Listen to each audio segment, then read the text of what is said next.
commit to you that he will push to cut interest rates if he is confirmed? No, but we talk about it, and I've been following him, and I don't want to ask him that question. I think it's inappropriate, probably. It probably would be allowed, but I want to keep it nice and pure.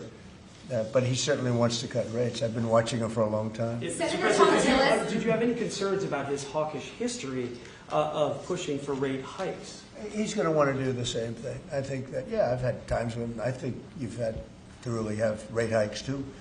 But he's very smart, very good, strong, young, pretty young, and I think he's going to do a good. I mean, he was the central casting guy that people wanted. Kevin was great. I tell you what, I met numerous people. Every one of them were fantastic, really fantastic. I wanted to keep Kevin here, and I thought that I called Kevin 1, Kevin 2. And we have, I said, it's going to be a Kevin, but Kevin really has been fantastic at the White House. You all know him, you know him very well. And so we have Kevin W. Are you concerned, Mr. President, about the confirmation hearings? We've heard No. Senator Tillis. No. You think with the DOJ investigation that's going on? This is, in the whole country, I would say that this was the perfect candidate. This was not a surprise or anything. This was the man that's most qualified. Top student, best schools, everything was like perfect. Youngest person ever to serve on the Fed.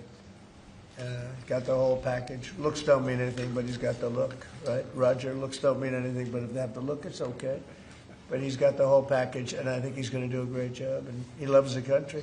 Mr. President, why are you Yeah, wait. Will you speak to Please, in the back, yes. Are you giving Iran any kind of deadline to make a deal before potentially taking Only military they action? know for sure.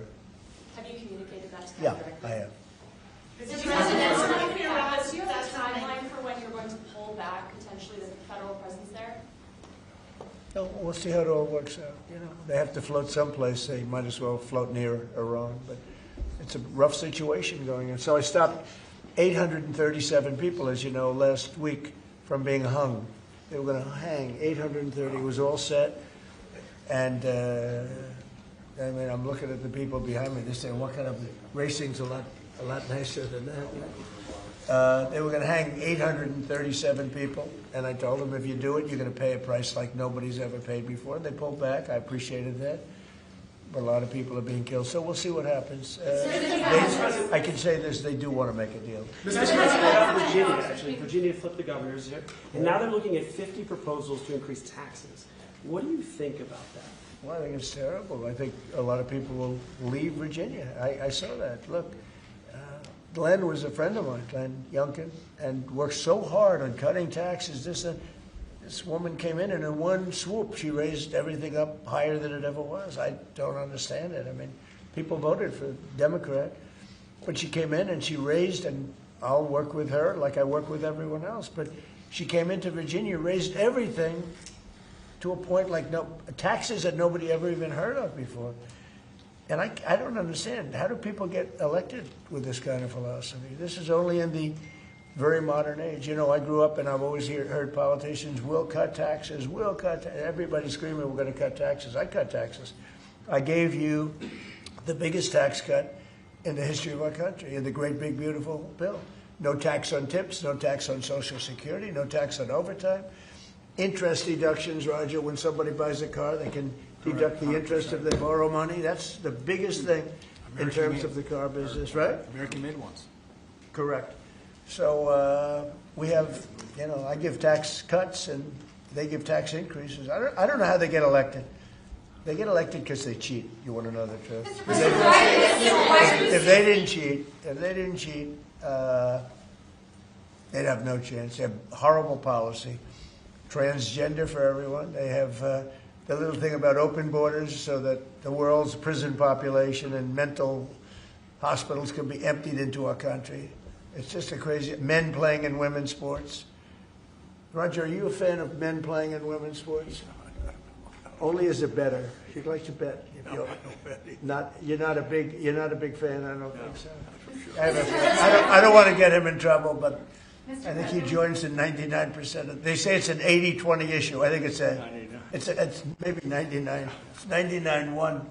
Mr. President, why are you suing your administration and the IRS? Why are you suing? Who are you with? I'm with ABC News. You're a loud person, very loud. Let somebody else have a chance. Can you answer the Wait a question? minute. Why are you suing ABC fake, IRS? ABC fake news. You're suing. Go ahead. I didn't Can call answer? on you. Go ahead, please. Go ahead. Go ahead. Yeah. Do you think the upcoming ABC, talks, by the way, is truly one of the worst. Go do you ahead. think the upcoming talks between Russia and Ukraine stand a chance without Yeah. U.S. envoy Witkoff and Jared Kushner there? I think they stand a chance. We've been trying. I've ended 8 wars. All of them I thought were going to be maybe tougher than this one. But Zelensky and Putin hate each other, and it makes it very difficult. But I think we're getting very close to getting a settlement. Hundreds of thousands of people, mostly soldiers, have been killed. Last week they lost 29,000 people. Last month they lost 29,000 soldiers. Can you believe that, fellas? 29,000. You lose one race driver, and it's a big deal. 29,000 soldiers in 1 month. 27,000 the month before. I think that, I think that we have a good chance of getting it settled. Yeah, ma'am, please. Mr. President, on the Warsh nomination, what is your strategy for getting past the hold that Senator Tillis has on this process? He said he won't allow. Well, that's that kind of thinking is why he's no longer a senator. He's going to be out of office. It's too bad. I always liked Senator Tillis actually, but he did some things that were not smart. And whatever. I mean, if he doesn't approve, we'll just have to wait till somebody comes in that will approve it, right? So that's it. But I saw that. He wants to be an obstructionist. But we have a lot of obstructionists. I've had a lot. And we've created the best presidency maybe ever. Yeah. If Iran doesn't make a deal, is your plan to replicate there what you just did in Venezuela? I don't want to say that. I don't want to talk. I don't want to talk about anything having to do with what I'm doing militarily. But we have a tremendously powerful fleet there. We have the most powerful ships in the world. We have the most powerful military by far in the world. We showed that on numerous occasions. I rebuilt the military in my term. If I didn't do, I wouldn't, I think, be able to say that. But I rebuilt the military, the entire United States military in my first term. And now we're building it bigger, better, stronger than ever before. I'm adding to it. We're adding something called a battleship. You would find this interesting. You know the old-fashioned, beautiful battleships? And we're adding up to 25 of them. Each battleship is 100 times more powerful than the battleships of the 1940s, those big, powerful ones with the guns, because of what the ships carry. But we're going to build 10, and then we'll see how we like them, and we're going to go and do another 15 after that. It could be up to 25 battleships, 100 times more powerful. Can you imagine that? And it's peace or strength. We don't want to use them, but if we have to use them, we will. Mr. President, On the Fed, should the DOJ continue with its investigation into Jay Powell? That seems to be a sticking point for Senator Tillis. Well, he's got a building that, I build buildings, and I build them under budget, ahead of schedule. I build them, but they're within reason always. And this is a small little complex that's costing billions of dollars, most expensive job per square foot ever built. And it's a little complex. It's a little Fed complex. I built the hotel on Pennsylvania Avenue, and I built it for around $200 million. And it's bigger than that. They're spending many times that amount to do a renovation of a building. I've heard numbers as high as $4 billion. $4 billion to build a building. I could have renovated that building and fixed it up, made it beautiful for $25 million. They're going to spend close to $4 billion on it. So it's either gross incompetence or it's theft. Somebody's making money, because you can't spend. It's more per square, and you have half a building there. You have the structure, you have the exterior skin that they're not changing much. They're building a building, and they're spending almost, I'm hearing numbers of between $3 and $4 billion. It's the most expensive structure ever built per square foot. So he's either incompetent, or he or somebody is a crook. And we'll find out. Mr. President, Do you think President, on Omni should step down? Minneapolis, on Minneapolis, Governor Tim Walz recently likened the conflict on the ground to Fort Sumter, sort of implying that this is the beginning of a civil war. Do you agree with that characterization? Do you feel like there's a civil war brewing in Minneapolis? Well, does he know what Fort Sumter was, or do you think somebody wrote it out for him? No, this is, I was elected on law and order. I was elected on a strong border. We had a border that allowed 25 million people to come in. Many were murderers. They murdered people. We had 11,888 murderers. We had prisons, including Venezuela, but Venezuela opened its prisons. So did the Congo. The Congo in Africa opened its prisons. They dumped people into our country. Many countries did that. I would have done that if I were leading a country. I would have dumped the prisoners into our country. We had open borders.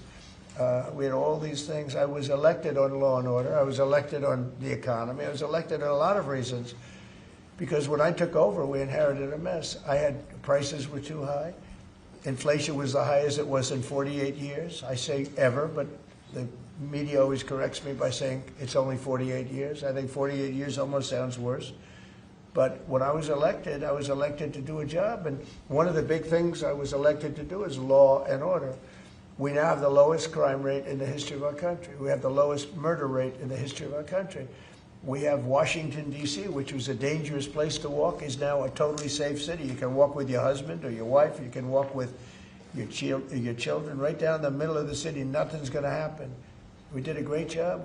We had the National Guard. We have soldiers. We have people that nobody's going to mess with. And we've taken out. Remember, it's not just that. In Washington, we've removed over 2,000 criminals.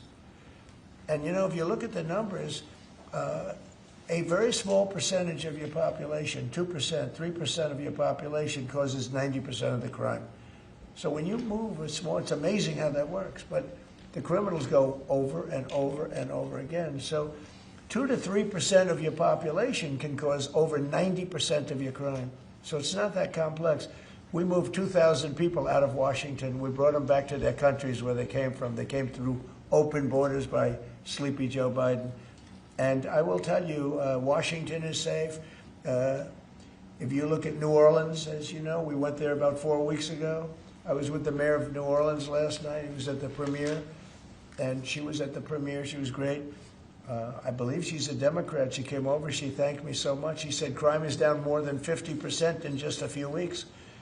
And you couldn't even walk down the street in New Orleans. It's so bad. And now they let us in there, and she is thanking me so much, so profusely. She was great last night. I'd do that if I were a Democrat. I'd say call Trump in, let them do what they do. But we remove people, criminals, from the cities, and they become safe cities. If you look at Minnesota, Minneapolis, we have crime down there because we took out thousands of people, despite all the mess and everything else. But do these people really want to have rapists? Do they really want to have drug dealers and people from prisons and murderers? Do they really want to have them in the community? You know, it's really insurrectionists and agitators, and they're paid. And you can tell a lot of reasons. Number one, they're professionals, you know, with their mouth. But they're also, you look at the signs. The signs are all professionally made. They have signs that are gorgeous. In fact, I want to get the sign because I need a lot of signs for different things, and I want to find out whoever does their signs, they do a beautiful job. You know, everybody has this beautiful sign with brand new wood.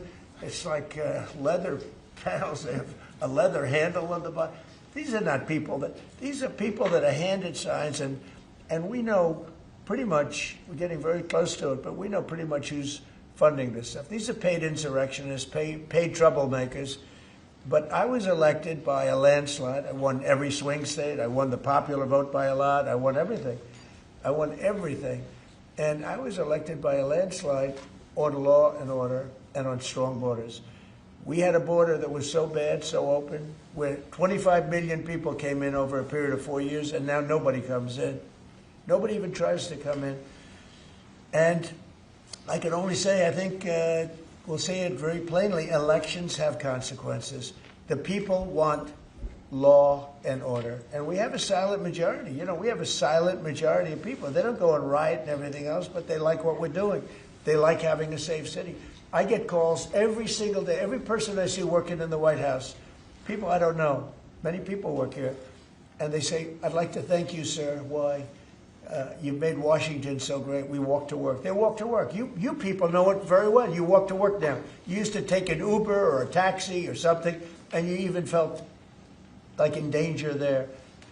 Every person in this building, I mean, virtually every time I see somebody, they thank me.